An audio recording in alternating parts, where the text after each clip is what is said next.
Sean Penn is said to be one of those people in which there's a direct line between Marlon Brando and him because of the authenticity of performances on film.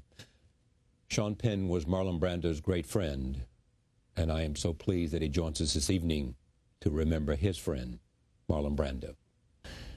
Just talk to me about him, because you two are linked in some, not only because we're deep friends, but also because people look at this craft of acting and they see some direct connection, straight line from him to you that crosses generations. You know, there's the thing I thought of immediately with him, and I thought of it always, and I think all of the other people that I know that know him or admire him agree about it, but particularly those who know him, Johnny Depp and the other actors that I know that he was a fan of and cared about, and is that, you know, it's like the line about, you know, talking about Marlon is like dancing about architecture. Yes. Yes. We would tell the stories would be rich, everybody would laugh a lot, yeah. And then say, where does it come from? Yeah. And where does it come from? Oh, I don't know. I think, you know, that there'll be a lot of theories expressed in the next couple of days. I always imagine a little boy sitting in the weeds by a picket fence, fleeing alcoholism with an imagination that took him somewhere else. And that imagination developed into, you know, the greatest poetic actor that ever lived. Poetic actor. I think of him that way. I think, you know, I've thought in the past, and anyone that reads A Streetcar Named Desire will read a play about Blanche Dubois, but to see Marlon in it's something else. And this isn't because it's an actor serving himself instead of a play. It's because even the greatest writer of art of that time couldn't rise to the poetry of this creature that was Marlon Brando. And it overwhelms things, and yet gives one a gift on the level of any of the great plays. Do you know where it comes from within you? Or do you think he knew where it came from within him? You know, I would say that you know, he's going to see and hear everything I say now, and I just would be so embarrassed at his reaction of my trying to analyze that. No, I know. I tell you on the phone, I said, whenever I would have a conversation with an actor, he would call me up and say, why are you doing that? Yeah. And if I had a conversation with a scientist, he would say, that's what you ought to be doing. You ought to be talking to more scientists. He felt that way. Yeah. Why was that?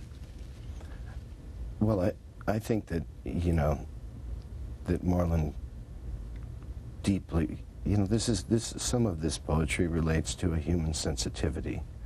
Most of it does. And I think that he was, in his strengths and in his flaws, on the extreme level of sensitivity to the concerns of other people in the world. They talk about actors as observers, and there was nobody like him as an observer. You know, he knew what all 10 flies in the room were doing and thinking while he was talking to you. Yes. When you sat down, you have a little hole in your shoe that you cut because it was... I had a sore on my toe. So you cut a little hole in your shoe.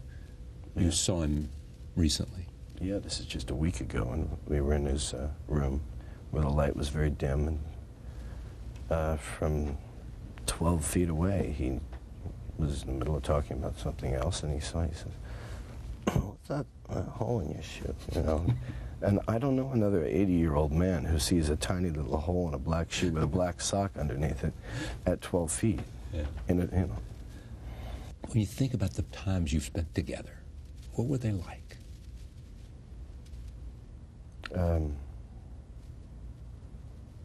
lot of laughing. Because there's something...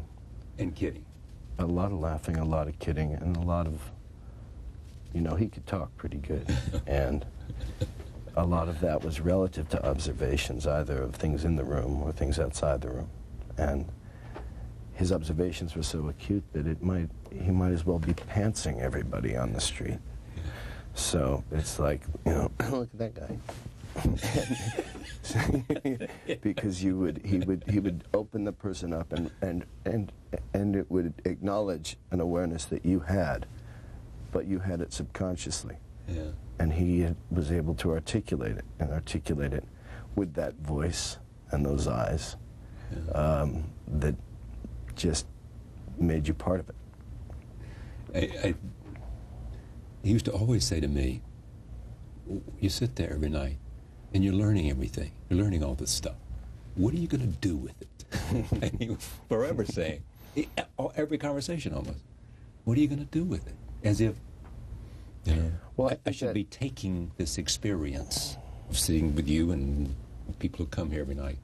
There ought to be something coming out of it other than sharing it with a larger community. There was a pattern of that particular, I think, almost obsessive pattern of that, which relates to his concern for people and his admiration for people, which that would have expressed toward you, in his own desire to find purpose in those things that he understood, perhaps more deeply than most. He wanted to find a way where it would show something productive. I think that his involvements in social issues, as well as his involvement in motion pictures and the theater, always came back to him as a challenge of, well, what is it ultimately adding up to if things are still so ugly in so much of what happens in the world?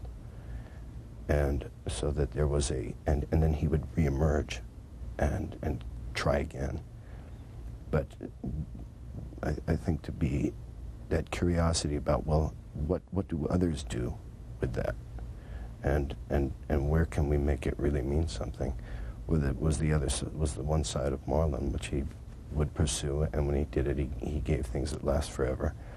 And the other part of him was, now I've done that, and everybody said, rah, rah, rah, but there's still so much pain around. And I think that he was constantly torn about purpose. With you, because you knew him so well, and I think it comes out of what you just said, I once said to him, I asked him a lot to come have a conversation with me. He said no a lot. And I kept trying and always wanted to do it. On the other hand, I would say to him, if you have contempt for what you do, I don't want to do this. I have no interest in doing this. And we would have dialogue about this, how he felt. What do you think he felt about acting? Oh, I think he was extremely appreciative of it. I know he was, because I would hear him talk about the actors he loved. I would hear him talk about Johnny Depp. I would hear him talk about Daniel Day-Lewis and Jack Nicholson. Yeah, and you. But those are all have what in common? I mean, what does it say about him that those are people that... He had a great love for the art. I think that one of the things that's going to happen in these next days, and I sort of sadly anticipated it, is that there's going to be a revisiting of some of those things where, you know, I think he'd been taken for granted at a certain point. Of course he's great. It's Marlon. You know, there were amazing performances like Apocalypse Now, which, you know, almost across the board was attacked. And now they have to sit back without the threat of him pantsing them and see that once again some of the greater public, both in terms of his social concerns and his work, are going to have to review it and see what incredible gifts he left us with. You know, I think there's this that we forget often when we talk about, well, this is the first time talking about someone who's done what he did and what he did. But, you know, movies are an extremely new art form still today, if you relate it to painting or music or any of these other things. And you know, music's not going to get better than Tchaikovsky, and painting's not going to get better than Da Vinci or Rembrandt, and acting's not going to get better than Marlon Brando. That ultimate poem's been written, I really think that. Infinite will be the amount of humanity that we have, that he offered on screen. Why can you watch Last Tango in Paris over and over again? I don't care if you watched it on a constant loop since it came out. There'll be more discovery, and it's that kind of ultimate depth, and that kind of, there was a sensuality of his personality, there was the masculinity of his personality, and there was the heart. And as he would pants another, he pantsed himself. And that was that's where his generosity shined. Do you think he was plagued by expectation? That somehow people had, as you suggested earlier, because of his gifts and because of what he had done so early, that everybody had their own idea of what he was and what he ought to do? Well, of course, there's that. I think there's also the practical reality of filmmaking, which has thrown an awful lot of chefs in that kitchen. and so much of the beauty of what he did, I think, was in hungrier times and so on. He being fueled by the rage against that machine doesn't deplete immediately. It doesn't deplete the talent. It doesn't deplete the willingness to share the talent, or the belief that that's of value to share. I think after a period of time, you want to feel. You don't need to have, as he proved. You can still, that talent can still grow, but you want to feel some food coming back in. And, he's one of the great examples of the way that this culture ultimately treats their geniuses, maybe not so well. But it's a two-way street. How so? He knew how to burn a bridge pretty good. and I think that the same way in which things were expected of him in an exaggerated way, he probably came to expect a tolerance, because he was the canary in the coal mine. And so when he came up, he didn't want to have to give them a bath. It was time for them to give him a bath and get the coal dust off him. But I think of him and you. You have, and you've talked to me about this before, things just converged for you recently, in the last several years. A whole combination of things reflected in Mystic River and other performances.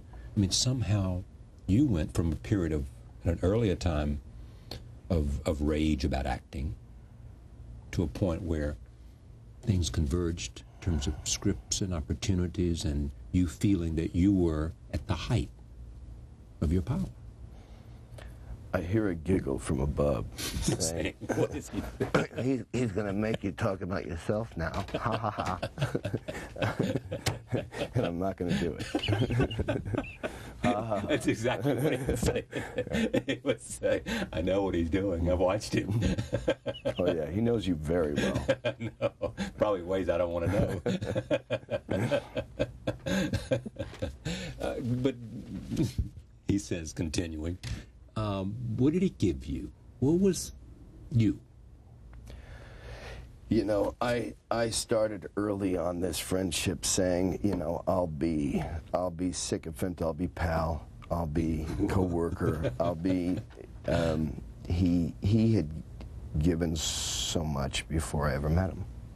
Just, in the way that he created an excitement about the work that I and we in this business do, and also, made it very clear that there are no limits to how you can share that human experience with other people and through acting. So, as it turned out, we had things in common and struck up, what I might say most valuably was a great friendship. And so he gave me the things that a great friend gives you. He gave, concern and laughter and I, compassion, understanding. Yes. motivation. Yeah, encouragement. Encouragement. Wisdom. All of the above. Mm. And when you should be admonished, would he admonish you? Yeah, we had our periods of riff. Riff? Yeah, there were times where it's, hey, it's Sean. Is that right? Sure. Just boom. Yeah. Yeah, but then, you'd give it a month and you call up and say... Well, then my wife would answer the phone at 2:30 in the morning. Yeah. It's Marlon. You take care of this. That's right. Because he was up watching you, the second running. I know. And he would say, you take care of it. I mean, can I tell you, at a moment like this, I wish I'd kept every voicemail that I had of one of those calls saying, Yeah. He used to sign notes to me as Bran Flakes. Bran Flakes. Was that what he used with? Bran Flakes here. Yeah. Bran Flakes here. Yeah. I think that in some way he'd come to look at his own name as a cliche, and so he futzed with it. Yeah. The last big laugh I got out of him was when I had checked into a hotel here as Molly Ringwald. Just to know the names you have used. And in hotels. Again. But when he got that news, he left me. He was in stitches and said, I've never used a girl before.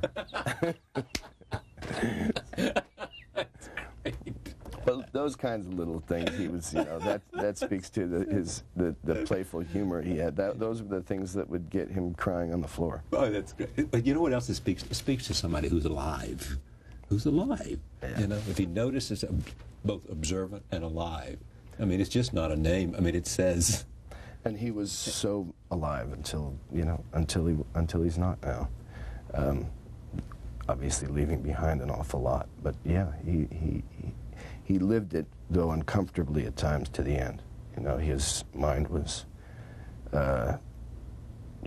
sharper than mine will ever be, right to the end. And so... There were so many people, just think of the four you named, or three you named, Johnny, Jack, Daniel, Day-Lewis. And I see those all... have a certain quality as an actor. Could you guys not get him, not find a way to bring him back to the stage? The stage? No, I mean film. But. Yeah, the stage. Last time I did a play, he called me and said, "What are you doing?" I said, "I'm doing a play." He said, "That would for me be like summoning up the Inquisition." But yes, no, and I tried, and he was game to do it. I think he wanted to know that financial people would treat him respectfully, and he wanted something that he would sink his teeth into. It wasn't, there's going to be a lot of tributes to Marlon, right? But it's silly to say Hollywood ever, because Hollywood at large is a lot of different things. But it was not easy to finance a movie that he would be the lead in towards the end. People will waste money on a lot of stuff, but they won't spend money on the time it takes for an actor like that to create what he creates.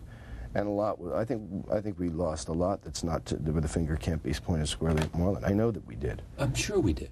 Absolutely. I mean, you could put the finger at him at a lot of things. I mean, he bears responsibility significantly. Yeah. He does. But on the other hand, this is also somewhat our greed, because it's there. If you pick one of so many of the movies, and it's time capsule enough to share, for me to share with my kids what was so important about him. It would have been nice to have had more paintings to hang in the museum, but but nobody's going to get bored looking at the Mona Lisa if that's all they got. And seeing something different every time they look. Yeah. You have mentioned several times that there will be all kinds of tributes. They began here, they're everywhere, and then since the word came over people, we knew we'd be talking about Marlon. Because people say this: there was acting before Marlon and there was acting after Marlon. After they saw him, after he was on the stage, after he was on film. Tell me what that means. Well, it's funny, because I talked to Marlon, there was acting before Paul Muni, and there was acting after Paul Muni. Yeah. For me, I can't be analytical about it, but I can say that I think this would have been true if a student said of their professor Marlon, there was learning before Marlon, there was learning after Marlon. If he was, it was who he was an actor, was a poem. He was a poem. Yeah, and he lent it mostly to acting. But he was a writer. He wrote his dialogue in Last Tango in Paris. That he didn't write it all on paper, he just let you see him write it. But you're not going to find that dialogue in the original text of that screenplay. That's Marlon writing that. And it's some of the greatest character writing dialogue that's ever been written for a contemporary character. He had it in so many ways. He had it, he was an inventor. He was, and not an inventor without some really interesting ideas. And that's why his interest in science, and he pursued a lot of scientists to flesh out some of the ideas that he had. He was a force of nature, that we're lucky to have when it comes along once in a while. And he just happened to, lend that to acting mostly. I listened to you, and it seems to me that you're, there's a heaviness in your sense because of your personal loss. And you feel that almost rather than speaking about, because he's up there watching, other than speaking about all the things that everybody else is going to write about. They're all going to write about the greatest actor of all time. And they're also going to write about the fact that you are the inheritor. You are the inheritor. You don't. Well, I mean, Marlon said that at times, and but he, knew best to say it also about some of the people I just mentioned. I think that, we get some really great people out there today, and they would all say the things that I'm saying. They would, Johnny would if he were sitting here, Daniel would, Jack would. I think, that we didn't learn how to act like him, because that would be a futile mission. But I think that he unveiled the level that you have to at least try to unveil in yourself as an actor, and it was almost like,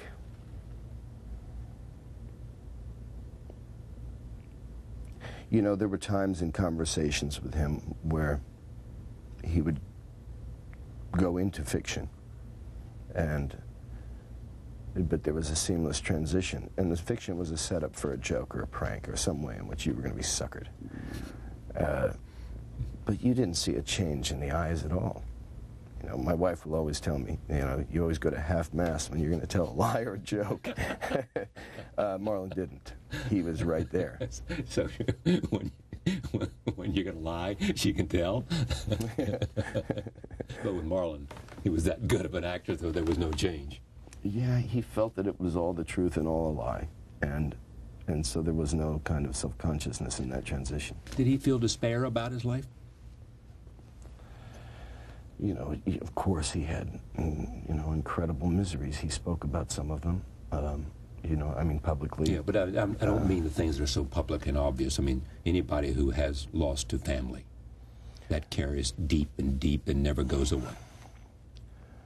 I mean, I saw it again just last week when I saw him. You know, it was a very buoyant conversation to the degree that he could have when he was having trouble breathing. But when he spoke about things that he disdained, it wasn't with an anger, it was with a kind of, it reminded me in a way, and what he was talking about was certain political liars on television. And he just couldn't watch it anymore. And it felt a lot like there's a moment in Last Tango where he runs after I think the lover of his dead wife, and beats him up in an alley. Beats this guy up in an alley. And then you see him just sort of disgust with himself, and it just becomes sadness instead of anger. And I think that the things that happened in the world that were painful affected him in a way that you could call despair. On the other hand, the things, you know, he could talk about, you know, having a hummingbird feeder outside your window. Yeah. And to then, no matter how close, to then also get a set of binoculars by your bed. And you hear him talk with incredible joy about being alive when he talked about those things. And he meant it. You know, he had,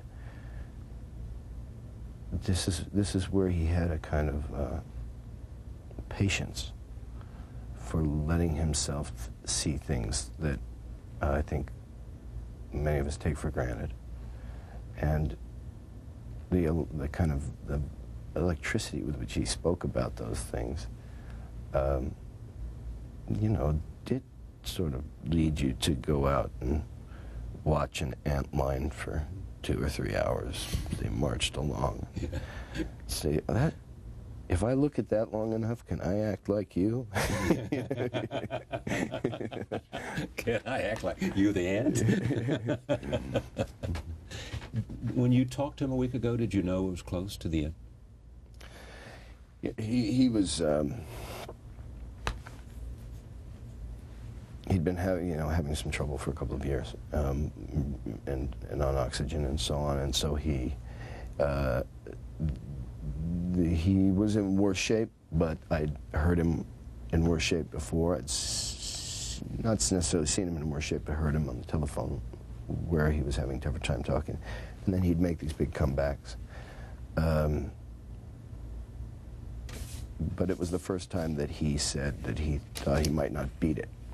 And so, while it's a surprise that it's today, I think yesterday, I think probably least of all a surprise to him, he would have, one sensed he would have known it was coming.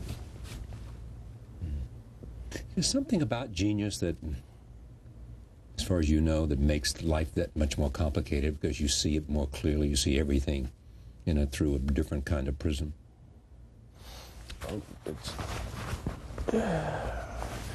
Well, you read the biographies of these guys, it seems like it's a rougher thing. A friend of mine had a thing he used to do, which I've since borrowed, not accusing myself of the genius of this friend of mine, but he walked through the lobby of a hotel with a grim look on his face, and somebody would say, why don't you ever smile? And he'd say, it's tough knowing this much. But Marlon... That's great. That's so good. Marlon knew that much, and he did smile, You miss him a lot. Not being able to get a phone call at 2:30 saying, it's for you. Yeah, I think we'll all miss him. I'm sure will. Is there anything that ought to be said that the conventional wisdom doesn't say, that ought to be said that at this time, because you're here and I'm here, and I'm deeply in your debt to come at a time like this, to share this, that that we don't know. I mean, we know that the greatness of an actor. We know some of the demons that he had. We know of the frustrations. We know because of the insights he had about stuff. Anything that we should add to this portrait? You know, these things are going to come out along the way. It's a funny moment, you know, this is all, you know, going to be, you know, here I am talking about it, and people are going to be talking about this a lot these next days, but, you know, I think finally what he had to share, even privately, because of the nature of the work that he did and what he left behind, is there to be revealed for everybody, not just those of us who are, you know, had the great fortune to know him. But, you know, that was circumstantial, and you know, certain luck on commonalities, but, and the same job description and so on, but he had, you know, he had that friendship to offer everybody, and it's in the movies, and he had that care and he had that love for people, and his family, and you know, it's going to be interesting to see how how it registers in the culture. You know, I was thinking coming in here today, you know, what's going to be interesting is I think that, you know, some younger people are going to go out and see get some of his pictures now. That's exactly what I was thinking. And I think it's a good time for people to touch base with anything that had a revolutionary sense of truth. And he certainly had that. A revolutionary sense of truth. Thank you. You bet. Great to see you. Thanks. Sean Penn, back in a moment. Stay with us.